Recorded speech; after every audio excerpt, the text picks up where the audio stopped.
review of Attack of the Clones.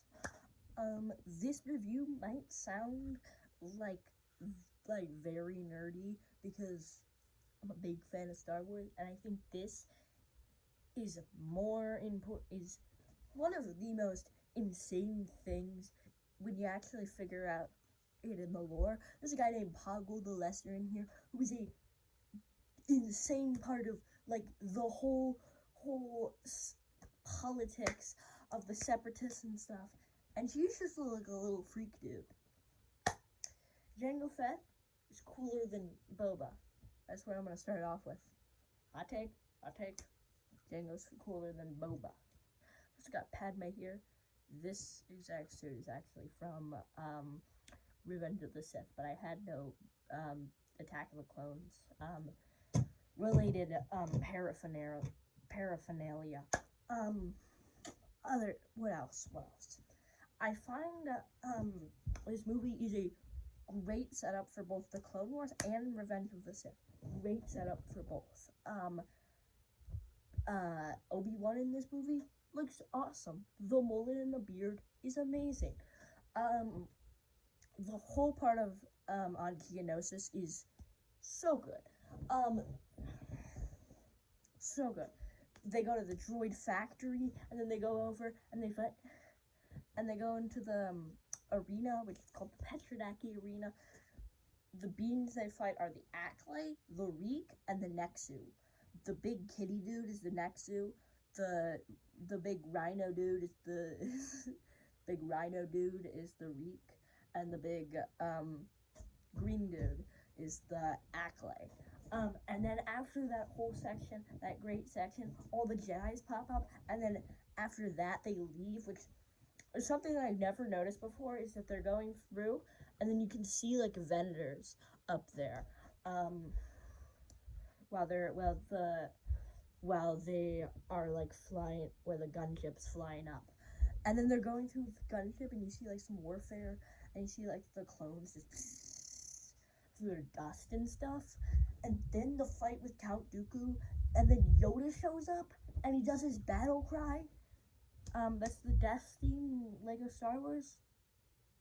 The death sound in Lego Star Wars. That comes from his battle cry. And then I think the lighting of Coruscant in this film is way better than any other time. I think Count Dooku going up to the Emperor, which was during in Coruscant, which is crazy. And then also them, the whole Zam Wesell chase scene. Zam Wesell's the bounty hunter. Chase scene with the speeders is so good, and I think it gives a new life to Coruscant as a whole. This movie has something that I think is it's just so good as a setup. And yeah, this movie is great. And so yeah, what else can I say? Because there's a lot of stuff I want to say about this movie. So overhated, and I think obviously the Padme Anakin love plot is stupid and bad. But on the contrary to that opinion, she doesn't like sand. It is coarse and rough, and it gets everywhere.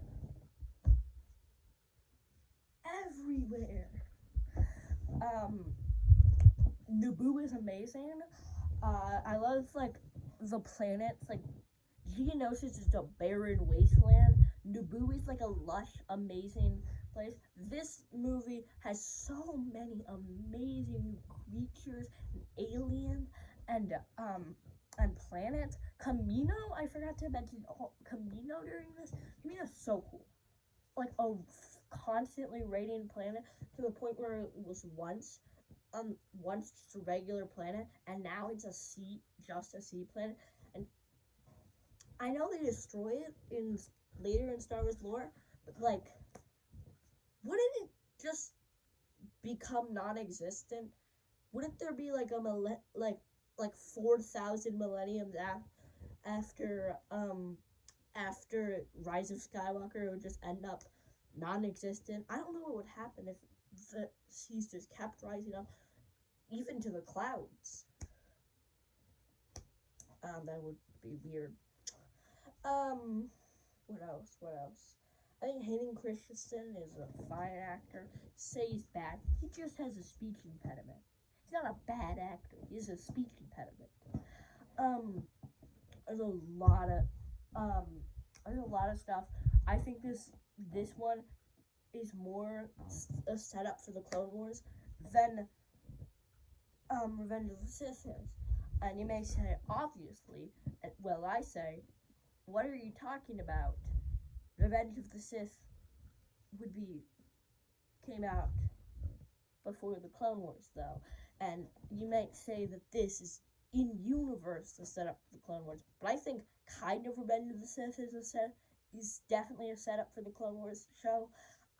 But Attack of the Clones is way more. What else? I find it weird how in like a month Anakin goes from this to his look in the Clone Wars. Those you can't go from that to that. I don't think that's possible. What else? General Grievous was present on the Battle of Geonosis, and I think that's not a fun fact that's said enough. Imagine him just scuttling around collecting lightsabers after that battle. That'd be amazing. Also, Mace Windu rides basically a giant rhino. Samuel L. Jackson riding a giant rhino. Like, this movie has so many strengths. Kit Fisto is in it? The green tentacle guy? Well, Plo Koon's in it. Though Phantom Menace had, like, Yaddle and Uriel Poof, who are much better than Ki-Adi-Mundi. But they're not better than Plo Koon and Mace Windu and Kit Fisto. So yeah. Those are probably gonna be my, those are probably all I can say about the movie. Now, before I go, remember to like and subscribe. And you may be thinking, wait, Flynn, yes, I gotta rate the movie. I'm gonna give it a solid 6.5 out of 10. These were Flynn's first final thoughts.